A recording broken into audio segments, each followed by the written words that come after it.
All right, good afternoon, everyone. It is a pleasure to be with you both in person and online, and welcome to the Brand USA Spring Board of Directors meeting. I'm Fred Dixon, President and CEO at Brand USA. The first order of business is to have the board elect a chair for this meeting. So we'll ask the board to nominate and to vote on a chair for the meeting. I'd like to make a motion that we elect Mike Manchett as our chair for this meeting. Second. All right, call for a vote. Aye. Aye. Very good. Congratulations. Thank you. Thank you for chairing the meeting. I voted for myself. I don't know if I should have done that. Thank you, Fred. Thank you, Todd. And welcome to everyone listening to the spring board meeting. Our board is presently comprised of 4 members following the conclusion of Stephanie Youngs, who is president of Disney Vacation Club, Adventures and Expeditions and Enrichment Programs, and Gus Antorches, who is president of Princess Cruises, service on the board at the end of the year. On behalf of the board, I would like to extend our sincere thanks for their service. We do anticipate the appointment of additional board members in due course. I also want to acknowledge this has been an especially busy time for the organization and want to thank the team for all of their hard work and dedication so far this year. With that said, I would like to call for a vote to approve the November 18th, 2025 public meeting minutes.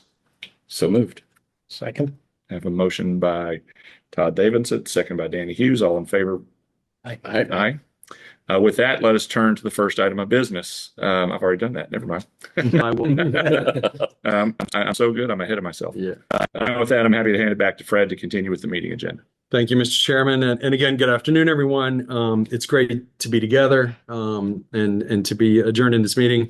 Thank you, Mike, again for chairing the meeting and for stepping up. And thank you to all 4 of our board members for your remarkable service and guidance always. As much of this leadership team now moves into its second year, along with some of our colleagues who we joined in the organization, I'm incredibly proud of the work of this organization. I'm also feeling very confident in that work and the strategy behind it and how it is driving travel to the United States. So a big thank you to the Brand USA staff and to all of our partners for their support of this organization and the incredibly hard work that's put in on a day-to-day basis. It's also worth noting that Brand USA will reach an important milestone next month, and that's celebrating 15 years in operation. So congratulations to everyone involved in this important milestone and for supporting this organization's mission across these 15 years and the important work that it has contributed to the economy. So as we look to the nation's tourism performance, I am encouraged by the first quarter results, and you'll be hearing more about our latest research insights and highlights from our head of research. There's so much that has been accomplished, in particular over the past year, and that includes establishing a refreshed and bold new corporate visual identity. Hopefully you've seen it and you feel it across all of our work, and the launch of a new campaign and a platform built for this moment in America the Beautiful. And you're going to hear more about these efforts and this campaign that launched just 6 months ago. I feel like it's been around so much longer, but it's still a baby, and it is just getting started. And of course, about American Originals, our new storytelling and content series that we are unveiling now. And you're going to hear more about that in the program ahead as well. I will say it's important to note that all of our efforts are data-driven, and there's immense strategy behind all of the work, which has allowed us to be laser-focused while also remaining nimble as market conditions continue to shift. I'm also encouraged by our global travel trade team and their engagement across the world. We've elevated how we show up across our global markets, and I'm particularly pleased with the success and expansion of Brand USA's Travel Week franchise, now in India and in South America. And you'll hear more highlights about that later on as well. So as we prepare to host the World Cup, celebrate America's 250th anniversary, and commemorate milestones like the Route 66 Centennial, we are excited about the spotlight these big events are bringing to the United States. And we're committed to doing all we can to harness these events to maximize our global visibility and business for our partners. And that includes global broadcast outreach for the interstitials and PR opportunities that they're going to bring in storytelling over the summer in broadcast and media around the world. So AI and innovation, I must say, remain at the forefront of the work that we're doing, not only as a tool to attract more visitation, but also to help inspire and bring the U.S. industry along to be best in class and globally competitive. So you're going to hear more there as well. So again, a big thank you to all of our partners across the industry who fuel our work. We couldn't do this important work without you. I'm happy to see more partner integration as well into the work we're doing, which is a fulfillment of a dream and a commitment that we made a year ago to be building the big ship in supporting America the Beautiful in all of its efforts. So despite some of the headwinds we're collectively facing, whether it's global events affecting travel or rising fuel prices and global competition, I'm pleased with the direction we are taking to maximize impact and building global demand for travel to all corners of the U.S. And while we have had a reduction in our federal funding, as I think most all of you are aware, the federal funding match, we're hopeful that that will be restored in due course. And I'm proud of the way we are using our dollars wisely to achieve as much impact as we can. I'm particularly happy that Brand USA has completed 11 years of a clean audit. And you'll hear more on that in just a moment from our CFO. And I want to thank him for the remarkable work and the diligence that he and his team have employed throughout the years, but especially this past year in 11 years. So Don, congratulations. Also pleased with our expanded and enhanced public affairs outreach efforts in Washington so that policymakers and others fully understand the vital role that Brand USA plays in meaningfully impact communities across the U.S. So Aaron, thank you to you and team for that work. And so now with that, I'm going to turn it over to Aaron, our Chief Public Affairs Officer, to give you a preliminary outlook and the close of our FY25 annual report. Thank you, Fred. Thanks to the members of the board and, of course, everybody joining us virtually today. We're going to spend most of the meeting today talking about the future. But before we do that, let's briefly anchor in the past. This is always the time of year where we bring forward our annual report against the prior fiscal year. The Travel Promotion Act calls for us to produce this report and provide it to the Secretary of Commerce in time for the Secretary to send it to the relevant committees on Capitol Hill around May 15th. This annual report, and you can see here a screenshot of the draft cover, will ultimately become available to the public. It'll be on our corporate website, thebrandusa.com, once that becomes a formal finalized document and goes to Capitol Hill. But the members of the board have received this as a pre-read so that you get a chance to take a look at it in that pre-read email a couple of weeks ago. This report is a great encapsulation of all the work that we brought forward during the period, if you can believe it, all the way back from October 1, 2024 through September 30th, 2025. And it really helps tell the story of the impact of our work on the U.S. economy and the places where Americans live and work. The report also contains quite a number of statutory items, including our analysis of our spending by media channel and market, promotion of rural and urban areas, our financials, our objectives tracking, and much more. There's also some great new features I would call out, including industry testimonials and links to our state fact sheets, which are also live on our website, where anybody can go and see what we're doing and who we're partnering with and what the impact of travel is on every state, territory, in the District of Columbia. And I'm also very proud to say that while FY25 was very much a building year, building out our new team, as Fred alluded to, building out for the go-to-market of America the Beautiful right after the close of FY25. And obviously, we're seeing the effects of that building now in FY26. But even though it was a building year, we're still very, very proud of the results and the impact that we were able to achieve for the travel industry and for the American people.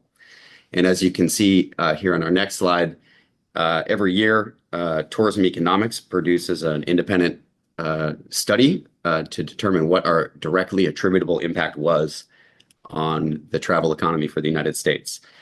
So you can see here that our efforts collectively in FY25 directly led to $3.3 billion in additional travel and tourism exports for the United States. That's the direct spending of the travelers that come here as a result of our marketing. That spending supported more than 45,000 jobs across industries, nearly half of which were industries that are in the supply chain for the travel economy. As you can see here on the screen, nearly $1 billion in additional state, local, and federal tax receipts last year, and then a total economic impact on the last slide there of $7.2 billion.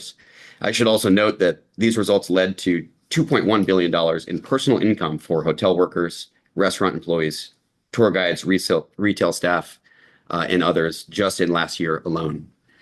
And on the next slide, you can see what our all-time economic impact looks like since we began reporting these results in fiscal 2013. Again, these are just the directly attributable impacts from our work. Over $38 billion in additional spending by international visitors in the United States. nearly 41,000 jobs per year sustained as a direct result of these activities, nearly $11 billion in federal, state, and local tax receipts. And as you can see here, $83 billion in total economic impact when you run through the indirect and induced effects of all of this spending. These results were all achieved without any cost to American taxpayers. And in fact, as you can see, generated nearly $11 billion in additional taxes to subsidize public services for Americans. So we're very proud of these results. We think it's a really great sign of the impact that we have. And we're very looking forward to sharing this with the public once Commerce does clear this document and send it to Capitol Hill. Happy to entertain any commentary or questions from the board about this. You do have a stamped draft version that you got a couple of weeks ago, and we're looking forward to bringing this to conclusion and sending it over to Commerce soon. So happy to answer any questions or hear any reflections that any of you might have on the annual report for fiscal 25. Aaron, I appreciate that. A couple of just really quick reflections, no questions from me. I've had a chance to read over the document. There's nothing in it that I would suggest needs any kind of modification whatsoever. But what really stood out to me is how adaptive you have all been to the shifts that are taking place in the industry overall. I picked up, for example, I believe it was on page 4, where there was knowing the conversations that you had with our partners over at the Department of Commerce, the National Travel and Tourism Office, about the number of international markets we were in. Mm-hmm. You made a very clear reference very early in the document that we are sharpening this focus. And I love the phraseology, and I love the fact that it was like, just laid out, beautifully. And I knew from whence it came, right? In terms of those conversations. And similarly, given what I will call heightened focus on economic development and on America and on its economic growth. The reference on page 7, where we have typically talked about, and I know it's here on the slide, it's referred to as visitor spending, mm-hmm. but in the annual report, mm-hmm. it refers specifically to export revenues. Mm-hmm. And it's again, brilliant in its simplicity and perfectly appropriate. So I appreciate actually that shift in vernacular, mm-hmm. in word choice, because I think words have power, and you're speaking right to the audience, both in Congress as well as our partners, within the administration. So nicely done. Appreciate that. Very astute page number recall. And in 20, these were all shifts that we began fiscal 25 that will be, as we say in the report, even further realized in 26 and beyond. But definitely, it's a document that we want to represent us well in here and now, in spring and summer 26. And I think we accomplished that. I do too. All right, Fred. If no further comments, I'll turn it back to you. Yeah, no, thank you very much for that work, Aaron, and thank you for the great feedback. We look forward to bringing this forward to the public soon. So with that, I'm going to turn it over to our Chief Financial Officer, Don Richardson, for a review of the financials.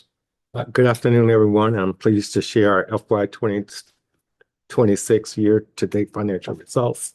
As you can see on the screen, year-to-date revenues are $9.1 million, which is 41% of our revenue goal of $22.4 million. Our total expenses are $52 million.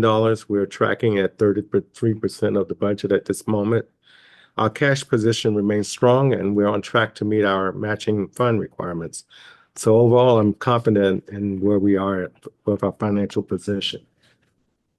I also wanted to share our audit results, which are excellent. As Fred alluded to earlier, we've had 11 consecutive years of unmodified opinions without any adjustments on management letters. So obviously, we're really proud of this. In simple terms, this milestone reflects the collective impact of our work across all teams. Every department played a role in reaching this result, whether it was through revenue generation or cost management, operational support, or strategic planning. This achievement gives us a solid financial foundation as we look ahead. It strengthens our credibility for the future, actually, and for continued growth. So I want to congratulate the entire team, the entire company, everybody participated. But I also wanted to call out our VP of Finance, Jesse Newcomb, and our Senior Controller, Catherine Cush, for their leadership. At the end of the day, the effort was made by everyone. So I'm really happy to and proud of these results. And so with that, I'll turn it back over to Great. Fred. Thank you. I echo that acknowledgement and support, and thank everybody for their diligence. It is an excellent record on which we all stand. So with that, we're going to shift into some research insights, and it's my pleasure now to hand the program over to our Senior Director of Research, Chelsea Benitez. Thank you, Fred, and hello, everyone. It's great to be with you today. Today, I'll walk through the latest U.S. visitation snapshot, including recent performance, the 2026 outlook, airlift trends, and what we're seeing in traveler sentiment. Much like Aaron, I'll start by anchoring in the past, focusing on where 2025 finished, as I think it provides important context for the current U.S. inbound travel environment. In 2025, international arrivals totaled 68.3 million, with a decline of 6% year over year, roughly 4.1 million visitors. Growth for 2025 was driven by Mexico, which added about 1 million visitors and is now the #1 international inbound market to the United States. Canada, inversely, saw the largest decline, down 21% or 4.2 million visitors. So while the overall 2025 performance headline is a decline, the underlying story is concentration, where changes in a small number of markets, particularly in Canada, drove overall performance. Turning to spending, total international visitor spend was about $250 billion, down 1% year over year. At the same time, spend per international visitor increased 5% year over year to roughly $3,600. This reflects a mixed shift, particularly fewer visitors from Canada, which tend to be lower spend with a lower length of stay, as well as the effect of fewer visitors against a relatively stable total spend. So that math just nets out into a higher spend per traveler. So while visitation declined, higher spend per visitor helped offset the overall impact. Moving into 2026, as Fred referenced, I'll highlight where we're seeing year to date and how that connects to the broader forecast from Tourism Economics. So far in 2026, overseas arrivals, so that is everything except Canada and Mexico, are showing a mixed but stabilizing picture. Through March, arrivals are essentially flat year over year, with March itself up about 3.6%. When we look at the top 20 inbound markets, which account for 75% of total overseas visitation, performance is stronger, with arrivals up 7% in March and 2% year to date. So while there is still variation across markets, the overall trend suggests we are beginning to see a more consistent stabilization, particularly among our largest drivers of inbound travel. This slide shows that trend more clearly. February 2026 marked the first return to growth after a sustained period of visitation declines, with March continuing that positive trend. However, it's important to interpret this in context. There are several calendar effects at play, including a shift in Lunar New Year timing, which is a key travel period across many Asian markets, as well as Easter falling later in 2025, which pushed travel into April of last year and creates a lower comparison base for this March, contributing to the year-over-year growth we are seeing now. That said, when we look at year-to-date performance, arrivals are essentially flat, with stronger growth in markets like the UK, Brazil, and Japan, along with continued standout gains in Latin America, particularly Colombia and Argentina, helping to offset continued softness in markets like India, South Korea, and parts of Europe. Looking ahead, Tourism Economics' newly released forecast shows total international visitation is expected to grow 3% in 2026, or roughly 2.3 million visitors. Growth is expected across most key inbound markets, with 9 of the top 10 projected to increase in 2026. Most markets are growing between 3 and 6% year over year, with India as the primary exception, reflecting its reliance on transit through the Middle East and greater exposure to recent disruptions. Next, I'll turn to airlift and access. Beyond demand, access is a critical part of the equation, because even when interest is strong, the ability to travel depends on how easy it is to reach the United States. From an access standpoint, connectivity remains strong. Nonstop international seat capacity is at record levels, making it easier than ever to reach the United States. Today, the U.S. is connected to 253 origin airports across 104 countries, serving 65 unique destinations nationwide. Together, this highlights the scale and breadth of global access. At the same time, total seat capacity is flat. Seat capacity reflects total available airline seats on these routes, which is important to note can be filled by both U.S. residents traveling abroad and international visitors coming to the United States. This reflects a balance between modest declines in some markets and continued growth in others, resulting in a stable overall capacity environment. Notably, the largest increases in seat capacity among the top 10 markets year over year are Italy and Colombia, two markets that reached record visitation levels in 2025, reflecting continued strength in those markets. In total, 79 new routes from 37 countries are launching in 2026, further expanding global access. This includes new origin markets such as Malta and Cyprus, and this map highlights the breadth of that expansion, showing how connectivity continues to grow across both established and emerging markets. Overall, this reinforces that access to the USA remains strong. Beyond visitation and airlift, we continue to closely track traveler sentiment and intent, which helps us understand the demand environment behind the performance. Before getting into the findings, a quick note on methodology. These results are based on a monthly omnibus study across 11 international markets with approximately 1,000 respondents per market per month. Today, I'm focusing on the last 6 months of data, Q4 of 2025 and Q1 of 2026, to highlight some recent trends. On a global level, leisure travel intent remains stable. This is the percent of respondents who said that they are likely to take an international trip in the next 12 months, and we're seeing minimal movement across most markets quarter over quarter. For those unlikely to take an international leisure trip in the next 12 months, personal finances have been and remain the primary barrier, cited at roughly twice the level of any other deterrent to traveling. At the same time, concerns around personal safety and the political climate have increased. This suggests travelers are weighing a broader range of factors when making their travel decisions. Despite a more competitive environment, the United States remains the most considered destination globally and the leading long-haul destination across many of our key markets. Intent to visit the United States remains broadly stable quarter over quarter. When we look specifically at deterrents to visiting the U.S., we see a notable shift in the mix of barriers. Financial barriers have eased slightly, while non-financial factors have increased.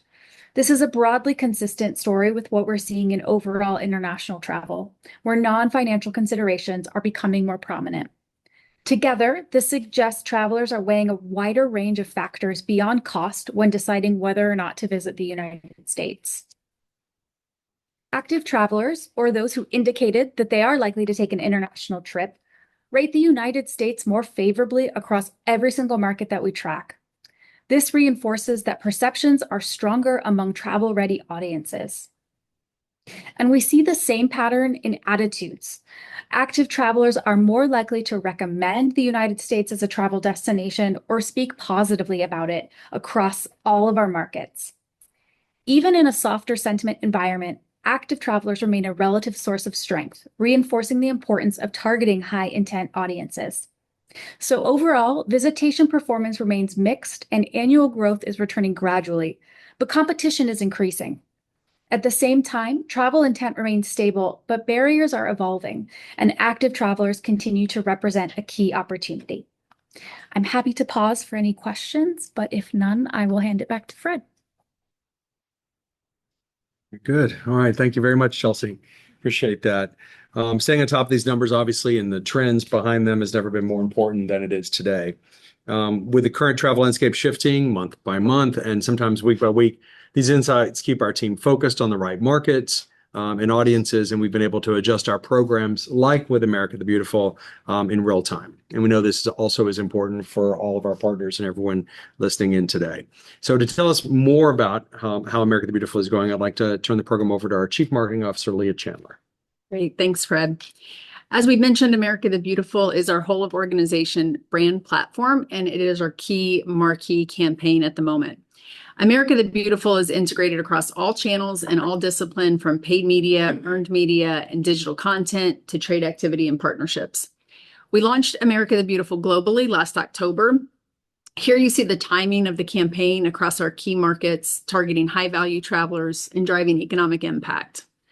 From digital experiences and video spots to high-impact out-of-home, we're reaching our targeted audiences in ways that really maximize impact. America the Beautiful is more than our current consumer campaign, however. It's how we present the USA as a travel destination to the world, and it acts as the overarching umbrella for all of our storytelling priorities. In fiscal year 26, we're focused on key demand generators. First, we're focusing on the World Cup and punctuating summer travel. World Cup excitement, we know, is building, and international travelers are already planning their trips. Our job is to extend that trip beyond the stadium. On americathebeautiful.com, we've built a dedicated World Cup landing page, host city guides, and content that connects soccer to broader American experiences. Visitors come for the match in San Francisco. We're showing them attractions to check out, where to eat, and what to explore. And all of that content feeds directly into the Mindtrip AI Planner. A traveler can go from reading a World Cup article to building a personalized multi-city itinerary in minutes. Next, I'll share a few details of our storytelling efforts for America 250. We're highlighting and celebrating America's 250th birthday through robust storytelling channels, from the website to content partnerships. Speaking of partnerships, I'm excited to share some details on our new partnership with The Telegraph and British Airways. These are just two examples of ways we're highlighting America 250 and the iconic American summer vacation. We all know the UK market is a high priority. As our biggest overseas inbound market, the UK audience is ripe for storytelling. Starting with The Telegraph, the UK's largest newspaper, this partnership will reach those most receptive to USA messaging. That program includes a bespoke supplement focused on summer travel and dynamic ads highlighting destinations in the US mirroring World Cup host cities. And together, we're collaboratively launching the first ever Telegraph travel video podcast. Next, the British Airways High Life publication. High Life is British Airways premium magazine mailed directly to 35,000 BA Club Gold members and distributed across BA's UK lounge network, reaching a highly affluent, travel-ready audience. The July-August issue is timed to celebrate America's 250th birthday, making it an extremely compelling editorial moment for all of our U.S. destinations. Brand USA's participation includes an envelope takeover and 21 pages of premium editorial. With this issue, we've also created an opportunity for partners to take advantage of the buzz around the USA and further promote their specific destination. And so far, we have 9 partners who are participating. Continuing with important storytelling platforms around America 250, American Originals is an all-new content series ideated and produced by Brand USA. We're investing in original storytelling that only a national brand can tell. Stories that connect America's cultural icons to the specific places where they were born. American Originals is an authentic, documentary-driven series that celebrates the stories, places, and people that define America's culture and creative identity. It pairs visuals with natural, unscripted conversations around major pillars like screen, taste, and sounds.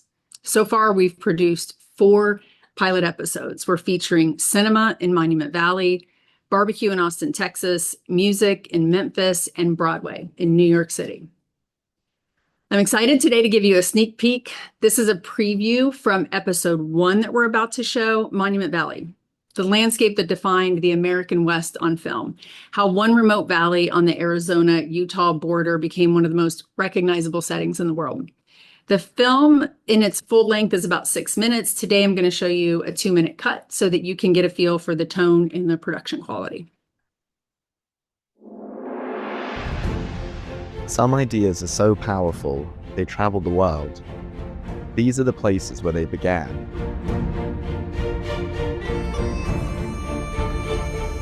When people think of the American West, they think of Monument Valley because of what Hollywood created. For nearly a century, it's appeared on screens across the globe, shaping how the West is imagined. Out here, John Wayne, John Ford filmed She Wore a Yellow Ribbon, Stagecoach, one of the originals. Just 5 hours north of Phoenix, Arizona, Monument Valley is in the Navajo Tribal Park on the border of Arizona and Utah. The valley and the beauty of it, it's like a sacred place to be. As a photographer and film lover, Monument Valley feels familiar, like a memory. I'm here to understand how it became the symbol of the American West for people around the world.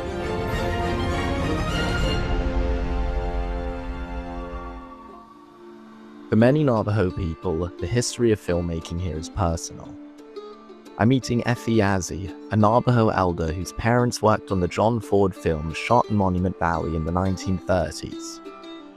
I met King Eastwood right underneath the totem pole. He goes, "You girls ever watch TV?" And we look at each other and go, "What is TV?"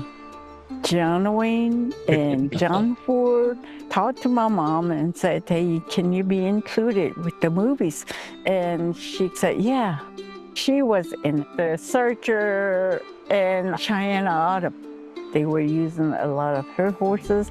My dad got involved. Pretty soon, they wanted a child in one of the movies, so that's how I was included. So in other words, the film industry kind of created a lot of potential opportunities out here in the valley. Yes. What Effie came to know as ordinary, the world would later see as iconic. Hollywood, woven into the fabric of growing up in the valley. It was just like, oh, they're making film, Sure. you know? Yeah.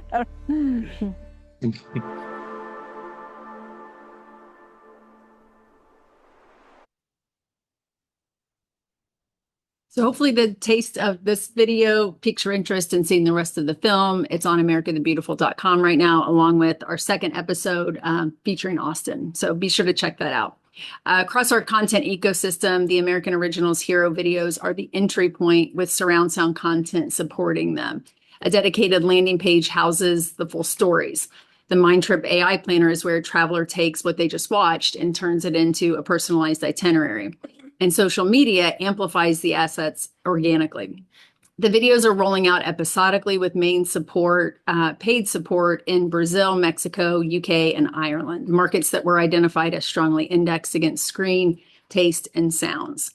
Every element really connects. A traveler is going to see a social clip or a paid ad. They're going to land on the American Originals page on the website, hopefully watch the video or read an article, and then build a trip, all within one ecosystem.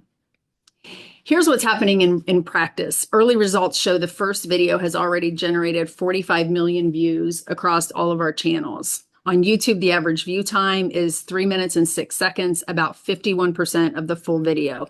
For a 6-minute documentary style piece, that's really strong retention. Social engagement is running at about 3%, which is nearly double our fiscal year 26 benchmark. But here's where the 360 approach really shows up. On americathebeautiful.com, travelers who land on the American Originals page are engaging with the AI trip planner at 4 times the site-wide rate. They're not just watching, they're really engaging. The landing page is the highest engaged page on our entire site, and people arrive there are spending 3 times more the site average time in sessions. So that's really the entire flywheel working. A traveler sees the content, they get pulled into the story and engage with the series on a really deep level. Every episode that we add to this series is really strengthening that full cycle. Next, Chris Haywood, our Senior Vice President, Public Relations and Chief Communications Officer, will talk more about our global communication strategy and impact. Thank you, Leah. Hi, everyone. Good afternoon. I want to take a moment to talk about what the global communications team has been doing. And I think you'll find that even in this unpredictable news environment, we continue to have strong momentum as we really double down on our positive storytelling. Everything we do in communications is intentional. And the recent American 250 content series is a perfect example of that. Since launching this initiative in December with our America the Beautiful game portal, our press team has announced a series of story ideas and content moments that ladder directly up to our product pillars and tie them explicitly to the American 250 strategy. Focus areas include luxury, family travel, road trips, outdoors and adventure, and the World Cup host city itineraries. When you look at this body of work collectively, it tells a clear strategic story. We are placing the right stories in the right outlets consistently, and this helps shape the narrative around travel to the U.S. and everything our destinations have to offer. So far, we've secured 2,000 stories with more running every day, and you can see the scroll here entertaining you. I'm also proud to highlight our fully activated in-market America the Beautiful visiting journalist media hosting program. In recent months, this program and initiative has come into its own.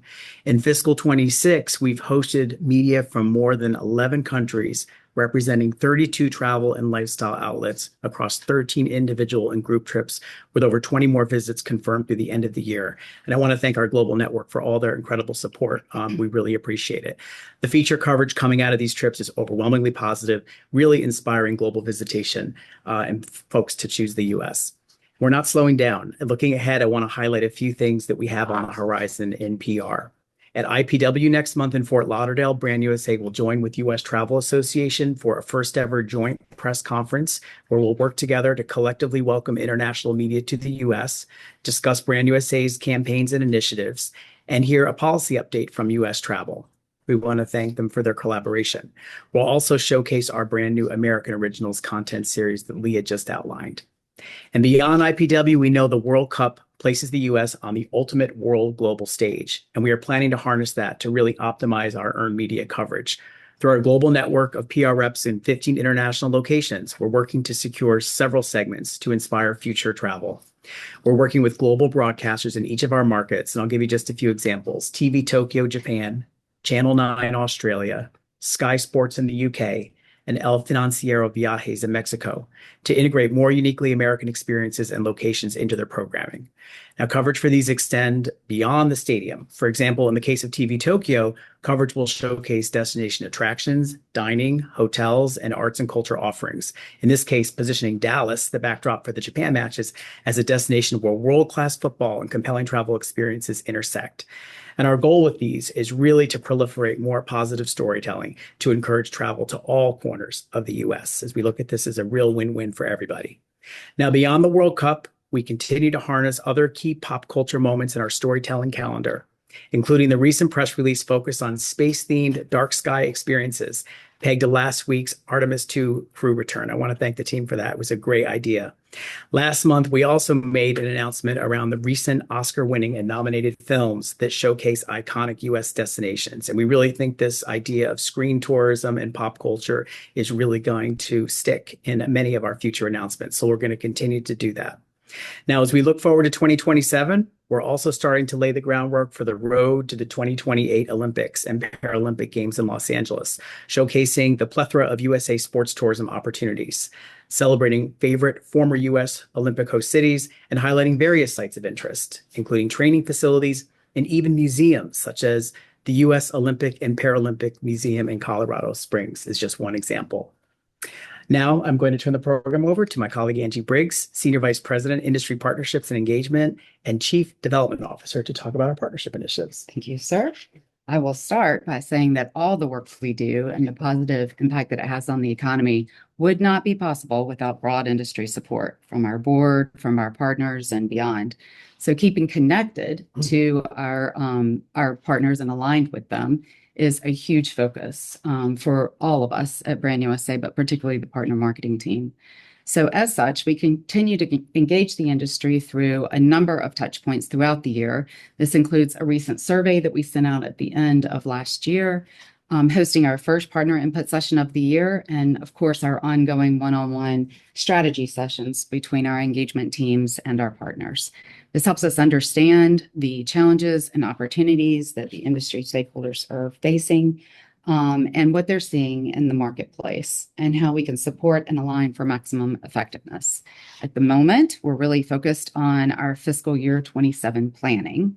So given that many of our partners are currently in their own fiscal year planning, we've been hard at work preparing opportunities to align with their budget planning. We're excited that partner programs are coming together nicely, and there'll be some new opportunities to be a part of the larger America the Beautiful campaign that Leah just shared with us, as well as the new American Originals content play. So we have been running a pilot with just a few select partners this year to amplify their brands along with the bigger America the Beautiful campaign. And I'd like to share one example today. South Dakota graciously stepped forward to be a part of this pilot, and they have a beautiful piece that we want to play for you today.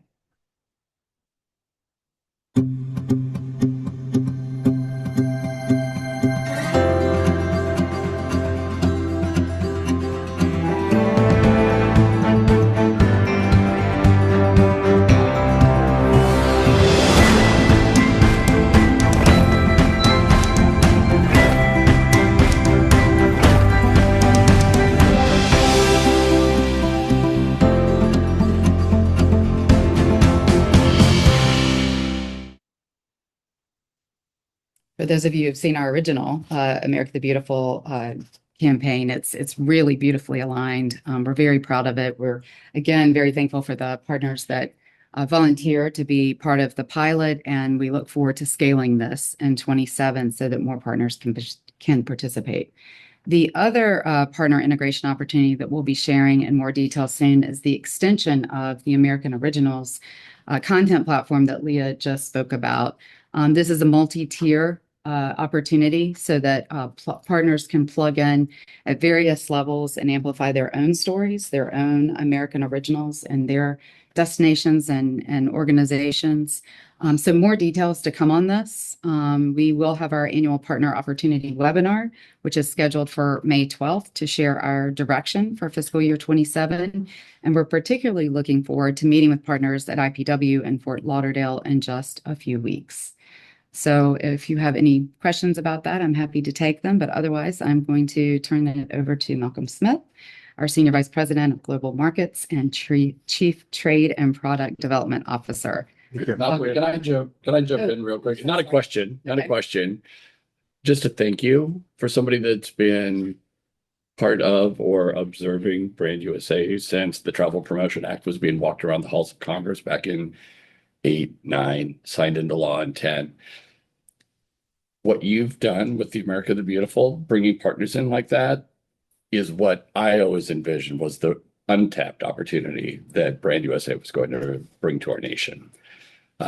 For many, many years, we've done what we've needed to do, where oftentimes we were having Brand USA added to our work, added to our websites, added to our banners and ads and whatever it may be. For you to now have a platform that is so inspiring, so beautifully done, and so authentically America that we can buy into, bravo to the entire team for everything you've done to get us to this point. Because to me, like I said, it is what I've always envisioned the opportunity Brand USA was going to bring to the nation.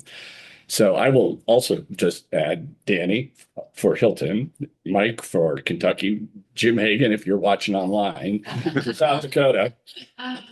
Thank you for being some of those early adopter pilot partners in coming in and making that investment. It's a bold and a humble move to be willing to subordinate your brand to this bigger or American message.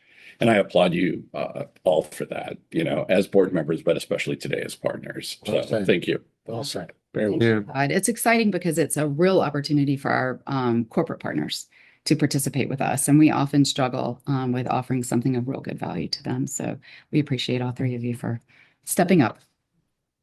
Great. Thank you both. And good afternoon, everyone. As Fred alluded to in the beginning of the call, we're really focused on elevating how we show up in market with our trade and in-market engagement efforts, moving beyond traditional formats, building more integrated, high-impact programs that engage not just the trade, but media, leadership, and ultimately the consumer too. One of the clearest examples of that shift is the evolution of select programs into our Travel Week platforms, with more scaled, multi-audience experiences that allow us to have broader and more meaningful impact in market. India is a great example of how we're evolving existing programs. In January, we took a long-standing successful mission and reimagined it as our first ever Travel Week India. By enhancing the 3 dedicated tracks, the trade, media, and C-suite, we're able to engage each audience in a more targeted and effective way. And it delivered strong participation. We had 55 U.S. delegates attending, along with 95 of the top travel trade from throughout India, and 30 media representatives, along with 12 C-suite representatives as well. This is a market where we've seen significant growth, and this more elevated format allows us to match that opportunity. On the other hand, in South America, this wasn't evolution. It was a net new launch. In March, we introduced Travel Week South America, designed from the ground up as a regional platform. In March, it brought together a strong mix of trade, media, and industry leadership from Brazil, Argentina, Colombia, Peru, and Chile. We had more than 30 U.S. exhibitors, 62 tour operator representatives, and 16 media outlets participating. This gives us a strong foundation in a region where demand is resilient and where ROI continues to be strong.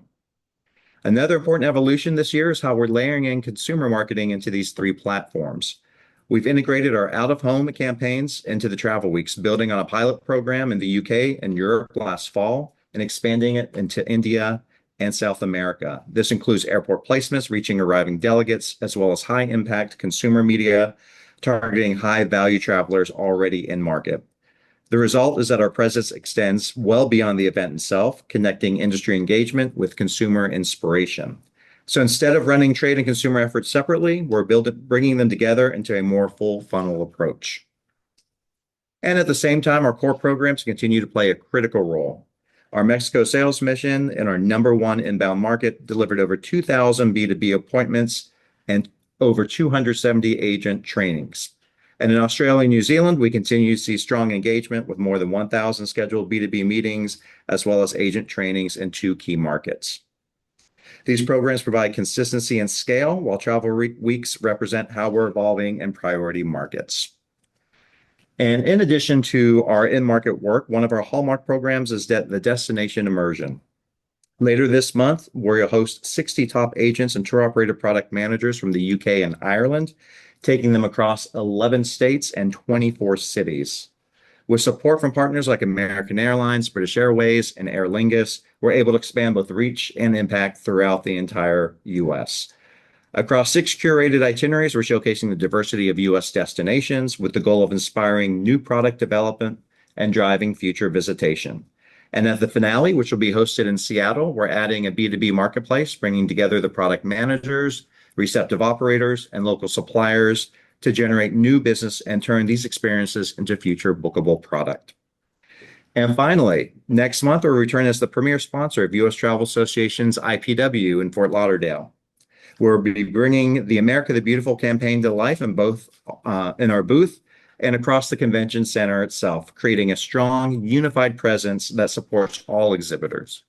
Throughout the week, we're engaged across multiple touch points, from our Building Tomorrow's Demand partner session to media engagements and appointments on the show floor. And building on last year, we're again offer a curated AI training session, continuing to equip our partners with forward-looking tools and capabilities. And before I turn it over to Jeanette Rouse, our Senior Vice President of Innovation and Chief AI Officer, just want to see if there's any questions or comments from the board. The only thing I'd mention real quick, Malcolm, is when we were on the Hill yesterday, it was I'm in town also for Destination Capitol Hill, the US Travels event, and we were talking a lot about Brand USA, and our members were really curious to know, what it was about Brand USA that mattered to us in Oregon, speaking very parochially, if I may. And India was my favorite go-to example, because it's a market that I could easily tell them 15 years ago we didn't even talk about a lot, if much at all. And yet, because Brand USA saw the opportunity, went in, identified the opportunity, helped establish and inspire that demand, and then created opportunities for us to go in. Originally, what was a sales mission and is now evolved into the very strategic travel weeks that you've put in place now. We now see India as our top overseas, if not one of the top overseas, our top overseas market, certainly our fastest growing overseas market. That would not, and you made it strategic for us, and you made it cost effective. I could have never taken Oregon into that market alone.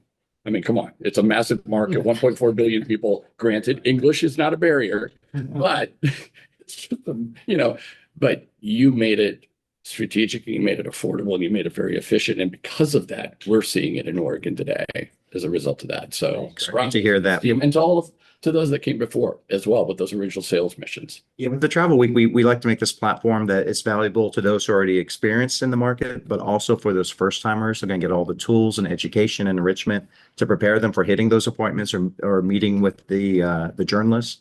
So we try to make it work for again everyone experienced to the first time exhibitor. I'll echo that almost verbatim what Todd said for Kentucky. It enabled us, just like Oregon, India has become, I think, our 3rd largest inbound market very quickly. Yeah. We're not doing anything there, right? But the ability and the opportunity, and we were able to send a staff person to India in January to start those conversations in a focused and, as he said, cost-effective way. It has been invaluable to us. But I'd also like to congratulate the team for maintaining your sponsorship of IPW in challenging budget times. It is a partnership with U.S. Travel, and that's a great inbound show, as everyone knows who's participated in that for years. But I want to thank you for maintaining that priority. So it's an amazing platform for us. So, thank you all. Jeanette, over to you. Right. Well, speaking of IPW, we're going to be turning the Brand USA booth into an AI learning lab at IPW. So we'll have 8 different AI sessions across 3 appointment days. And there's going to be sessions calibrated for every level. So if you're watching at home, there's a QR code on the screen that you can click in order to sign up for one of these sessions. I actually use Claude Code to vibe code a registration page. So hopefully it works and doesn't break. That's the trick with vibe coding. You could just send me an email if something goes awry. But we're going to have sessions that are calibrated for every level. So one of the sessions on the first day, Chelsea and I will be introducing some new information that we've been able to glean from the Mindtrip chat that we have, the interface that we have on America the Beautiful and visittheusa.com. We'll also have on the second morning a leadership in AI conversation, because it's not going away, right? Like, it's time that we all figure out how are we using this, not just to level up the work that your teams are doing, but what is that going to mean in terms of how we promote our destinations and our products? So those are the conversations we're going to be having in the booth at IPW. At that sign up link, you can also register to have one-on-one time with me. If you have some downtime for your entire staff and would like me to come over to your booth to do a training session, I'm available to do that.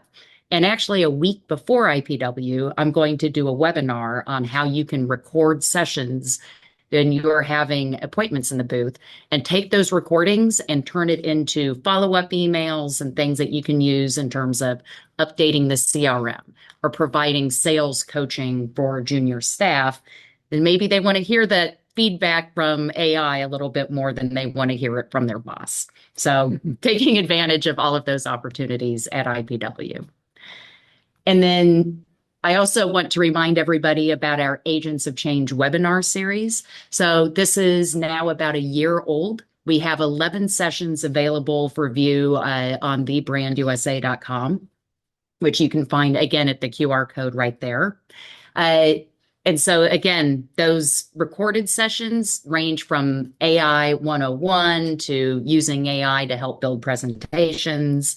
And we have 4 new webinars on that site ready for you to sign up for.